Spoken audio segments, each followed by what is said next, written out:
ये वतन का राग। वतन का राग सुनने वाले सभी श्रोताओं को सुनीता सिंह का नमस्कार। वतन का राग कार्यक्रम में हम आत्मीय स्मरण करने जा रहे हैं महान वैज्ञानिक डॉक्टर शांति स्वरूप भटनागर का। विज्ञान और प्रौद्योगिकी के क्षेत्र में भारत के नित बढ़ते कदम हमारे लिए गौरव का विषय हैं। सच तो ये है कि यही किसी देश के समग्र विकास और आत्मनिर्भरता की आधारशिला है। आज विज्ञान के विभिन्न क्षेत्रों में भारत अपनी नई पहचान के साथ विश्व समुदाय के समक्ष उपस्थित हो रहा है। भारत के शोधकर्ताओं ने आज दुनिया के शीर्ष देशों में अपनी जगह बनाई है। भारत की इस उपलब्धि का श्रेय उन वैज्ञानिकों को जाता है जिन्होंने स्वाधीनता के बाद भारत के लिए वैज्ञानिक आत्मनिर्भरता का स्वप्न देखा और उसे साकार करने के लिए मजबूत आधारशिला रखी। ऐसे ही एक महान वैज्ञानिक थे डॉक्टर शांति स्वरूप भटनागर, जो भारतीय शोध प्रयोगशाला के जनक माने जाते हैं। उन्होंने वैज्ञानिक और औद्योगिक अनुसंधान परिषद की स्थापना में महत्वपूर्ण योगदान दिया तथा इसके पहले महानिदेशक भी रहे। उन्हें विश्वविद्यालय अनुदान आयोग का पहला अध्यक्ष भी बनाया गया था। शांति स्वरूप भटनागर का जन्म 21 फरवरी सन 1894 को ब्रिटिश भारत के शाहपुर जिले में हुआ था। उनके पिता का नाम परमेश्वरी सहाय भटनागर था। बालक शांति स्वरूप जब मात्र 8 महीने के थे तभी अचानक उनके पिता की मृत्यु हो गई। ऐसे समय में उनका लालन पालन उनके नाना के घर पर हुआ। उनके नाना एक इंजीनियर थे, इसलिए स्वाभाविक रूप से बालक शांति स्वरूप का रुझान विज्ञान की ओर हुआ। बचपन में ही अपने खेलने के लिए वो खिलौने बनाने लगे। वो कभी इलेक्ट्रॉनिक बैटरियां बनाते तो कभी टेलीफोन। यहीं से उनके भीतर कविताओं के प्रति भी अनुराग जागा। इस तरह कला और विज्ञान दोनों ही उनके जीवन में शामिल हो गए। वो बचपन से ही अत्यंत मेधावी और जिज्ञासु प्रवृत्ति के छात्र थे। पंजाब यूनिवर्सिटी से इंटरमीडिएट की परीक्षा प्रथम श्रेणी में उत्तीर्ण करने के बाद उन्होंने लाहौर के फॉरमैन क्रिश्चियन कॉलेज में प्रवेश लिया। सन 1916 में उन्होंने बीएससी और 1919 में एमएससी की परीक्षा उत्तीर्ण की। स्नातकोत्तर की उपाधि प्राप्त करने के बाद शांति स्वरूप भटनागर उच्च शिक्षा हेतु भारत से बाहर जाना चाहते थे। इसी समय उन्हें शोध फेलोशिप मिली और वो इंग्लैंड चले गए। उनके युवा मन में अनगिनत सपने थे और वैज्ञानिक आविष्कारों द्वारा राष्ट्र सेवा का शुभ संकल्प था। मन मेरे धरती पर चलना, मन मेरे धरती पर चलना, तारों की चाहत रखना, मन मेरे धरती पर चलना, तारों की चाहत रखना, नील गगन कुछ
डगमग डोलेगी, बढ़ जाएगी तट की दूरी, हाथों के ही पतवारों से, हाथों के ही पतवारों से वेग काट कर है चलना, मन मेरे धरती पर चलना, मन मेरे धरती पर चलना, तारों की चाहत रखना, नील गगन कुछ दूर नहीं है, मंजिल अपनी दूर नहीं है, बस चलना ही है चलना, मन मेरे धरती पर चलना, मन मेरे धरती पर चलना।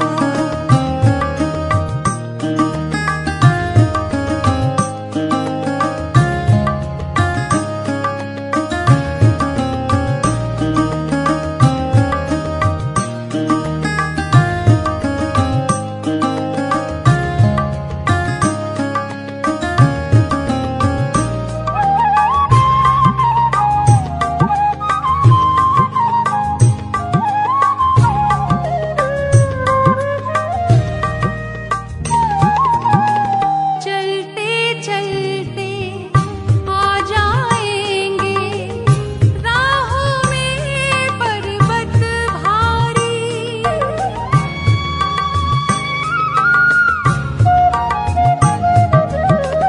चलते चलते आ जाएंगे राहों में पर्वत भारी, ऊंची चट्टानें खोएंगी, रह जाएगी आस अधूरी, कदमों को पाषाण बनाकर, कदमों को पाषाण बनाकर अपने पथ पर है चलना, मन मेरे धरती पर चलना, मन मेरे धरती पर चलना, तारों की चाहत रखना, नील गगन कुछ दूर नहीं है,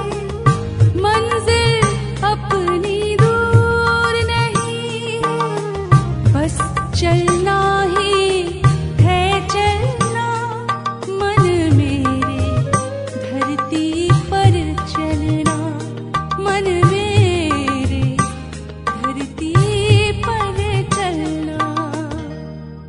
लंदन में उन्हें रसायन शास्त्र के प्राध्यापक प्रोफेसर फ्रेडरिक जी डोनन का सानिध्य प्राप्त हुआ। उनके मार्गदर्शन में शांति स्वरूप भटनागर ने डॉक्टरेट की उपाधि प्राप्त की। उनके लंदन प्रवास के दौरान ही वैज्ञानिक और औद्योगिक अनुसंधान विभाग ने उन्हें फेलोशिप भी प्रदान की। डॉक्टर शांति स्वरूप भटनागर सन 1921 में भारत वापस आ गए। बनारस हिंदू विश्वविद्यालय तब नया नया ही स्थापित हुआ था। डॉक्टर शांति स्वरूप भटनागर यहाँ रसायन शास्त्र के प्राध्यापक के तौर पर नियुक्त हुए। उन्होंने यहाँ 3 साल तक अध्यापन का कार्य किया। डॉक्टर शांति स्वरूप भटनागर बहुआयामी व्यक्तित्व के धनी थे। छात्र जीवन में ही नाटकों और कविताओं की रचना कर उन्होंने एक कलाकार के तौर पर भी ख्याति अर्जित की थी। जब वो बनारस हिंदू विश्वविद्यालय में अध्यापन का कार्य करने हेतु नियुक्त हुए, तब उन्होंने विश्वविद्यालय के कुलगीत की रचना की। मधुर मनोहर अतीव सुंदर, यह सर्व विद्या की राजधानी। इस गीत को पंडित ओमकार नाथ ठाकुर ने संगीतबद्ध किया। इस गीत का अंतिम छंद विश्वविद्यालय के संस्थापक महामना मदन मोहन मालवीय जी को समर्पित है और विश्वविद्यालय की टैगलाइन सर्व विद्या की राजधानी इसी गीत की अंतिम पंक्ति से उठाई गई है। अंग्रेजी टैगलाइन कैपिटल ऑफ नॉलेज इसी का अनुवाद है। इस तरह बनारस हिंदू विश्वविद्यालय में लगभग 3 वर्ष अध्यापन कार्य करने के बाद डॉक्टर भटनागर लाहौर चले गए। यहाँ पंजाब यूनिवर्सिटी में उन्हें फिजिकल केमिस्ट्री के प्रोफेसर और विश्वविद्यालय के रासायनिक प्रयोगशालाओं के निदेशक के तौर पर नियुक्त किया गया। इसी दौरान डॉक्टर शांति स्वरूप भटनागर ने मौलिक वैज्ञानिक शोध किए। उन्होंने औद्योगिक रसायन शास्त्र पर विशेष रूप से काम किया। चुंबकीय रसायनिकी के क्षेत्र में उनका योगदान सबसे महत्वपूर्ण रहा।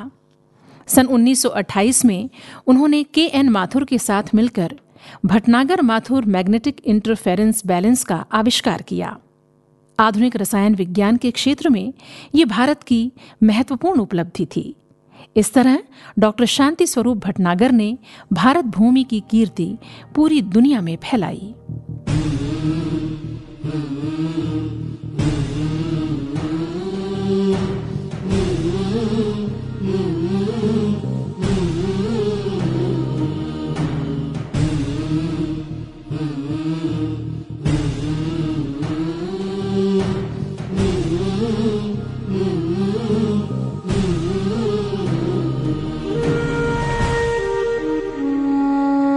जय भारत जिसकी कीर्ति सुरों ने गाई,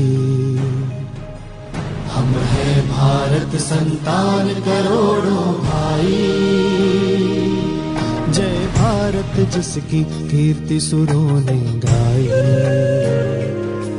हम हैं भारत संतान करोड़ों भाई। गूंज उठे आकाश अनिल के द्वारा, अगणित कंठों से बहे एक स्वर धारा। कह दो पुकार कर सुने चराचर सारा, अब तक भी है अस्तित्व अखंड हमारा। अब तक भी है कुल कीर्ति हमारी छाई। हम हैं भारत संतान करोड़ों भाई। जय भारत जिसकी कीर्ति सुरों ने गाई, हम हैं भारत संतान करोड़ों भाई।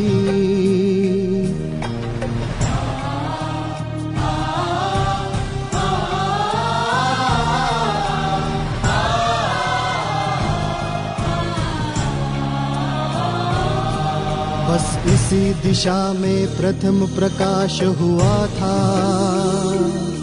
शुभ साम गान से मोह विनाश हुआ था। पृथ्वी तल का पशु भाव हताश हुआ था,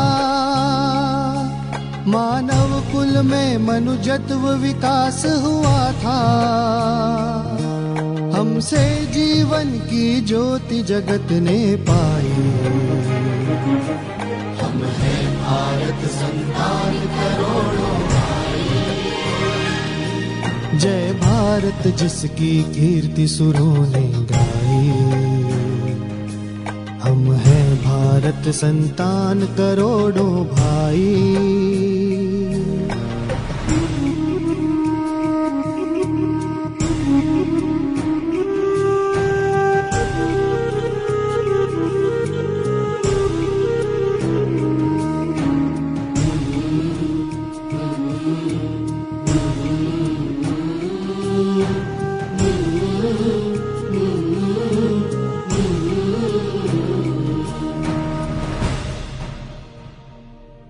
सब बातों में हम रहे सदा आगे हैं, विघ्नों के डर से कभी नहीं भागे हैं।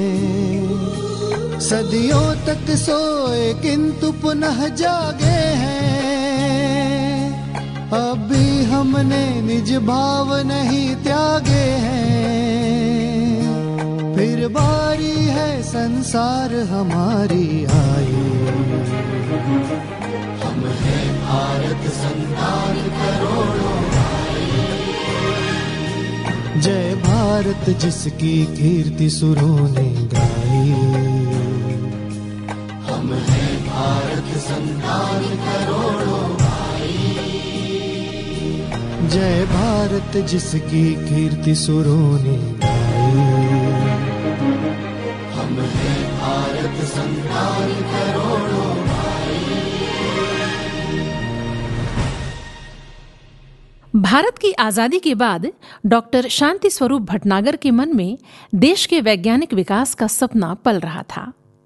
डॉक्टर होमी जहांगीर भाभा, विक्रम साराभाई जैसे वैज्ञानिकों के साथ ही डॉक्टर शांति स्वरूप भटनागर ने भी देश में विज्ञान और प्रौद्योगिकी के आधारभूत ढांचे और नीतियों को बनाने में महत्वपूर्ण भूमिका निभाई। उन्होंने अनेक युवा और होनहार वैज्ञानिकों का मार्गदर्शन भी किया। डॉक्टर शांति स्वरूप भटनागर ने शिक्षा मंत्रालय में सचिव के पद पर भी कार्य किया और वो भारत सरकार के शिक्षा सलाहकार भी रहे। भारत की आजादी के बाद वैज्ञानिक एवं औद्योगिक अनुसंधान परिषद CSIR की स्थापना डॉक्टर शांति स्वरूप भटनागर के नेतृत्व में ही की गई थी और उन्हें इसका प्रथम महानिदेशक बनाया गया। डॉक्टर शांति स्वरूप भटनागर को शोध प्रयोगशालाओं का जनक कहा जाता है। उन्होंने देश में औद्योगिक शोध आंदोलन के प्रवर्तन में महत्वपूर्ण भूमिका निभाई।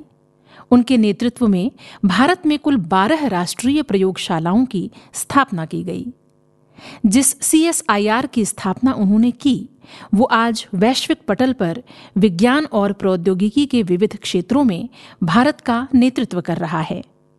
आज CSIR रेडियो और अंतरिक्ष भौतिकी, महासागर विज्ञान, भूभौतिकी, रसायन और जैव प्रौद्योगिकी जैसे अनेक क्षेत्रों में कार्य कर रहा है। डॉक्टर भटनागर के ही नेतृत्व में तेल शोधन केंद्र आरंभ हुए। टाइटेनियम जैसी नई धातु और जिरकोनियम उत्पादन के कारखाने बने तथा खनिज तेल का सर्वेक्षण भी शुरू किया गया। उन्होंने नेशनल रिसर्च डेवलपमेंट कॉरपोरेशन की स्थापना में भी महत्वपूर्ण भूमिका निभाई।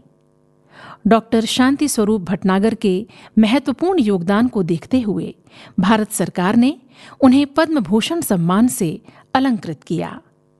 1 जनवरी सन 1955 को अचानक दिल का दौरा पड़ने के कारण शांति स्वरूप भटनागर इस संसार से विदा हो गए।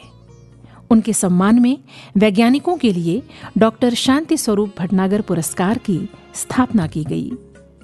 ऐसे महान राष्ट्र सेवक को हमारा शत शत नमन। 100 युगों की साधना भारत न सो जाए कहीं, तेरी अमृत आराधना आरत न हो जाए कहीं।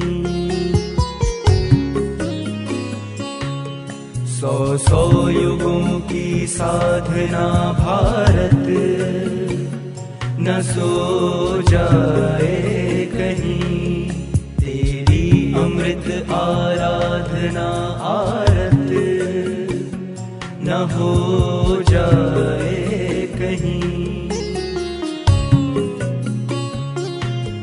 वह तीव्र तप की धीरता, बलवीर की बलवीरता, वह तीव्र तप की धीरता, बलवीर की बलवीरता, धन जन्मयी गंभीरता तुझको न रो जाए कहीं।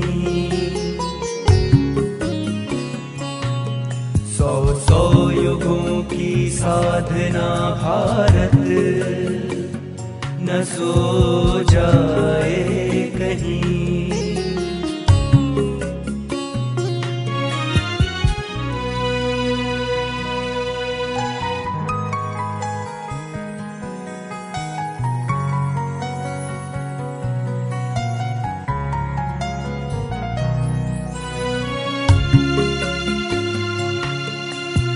तेरी प्रसिद्ध पुनीतता,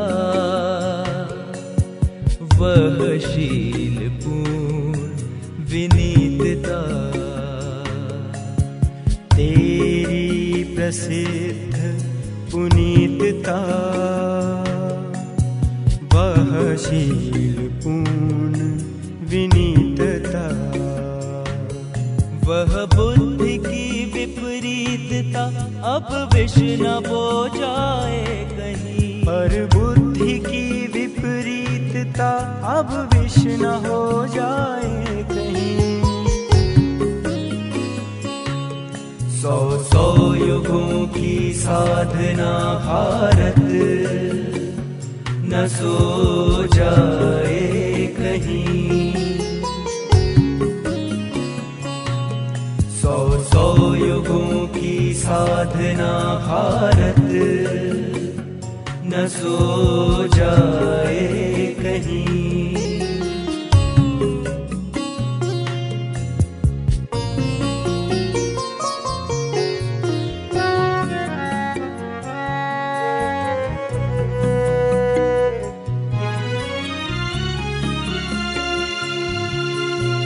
वह उच्चता आचार की, विश्वस्तता व्यवहार की। वह उच्चता आचार की, विश्वस्तता व्यवहार की। अनुरक्तता उपकार की, तेरी न धो जाए कहीं। अनुरक्तता उपकार की, तेरी न धो जाए कहीं। सौ सौ युगों की साधना भारत न सो जाए कहीं।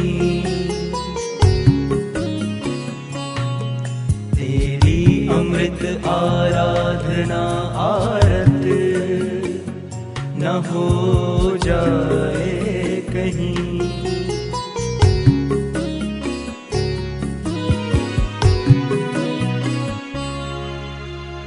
ये वतन का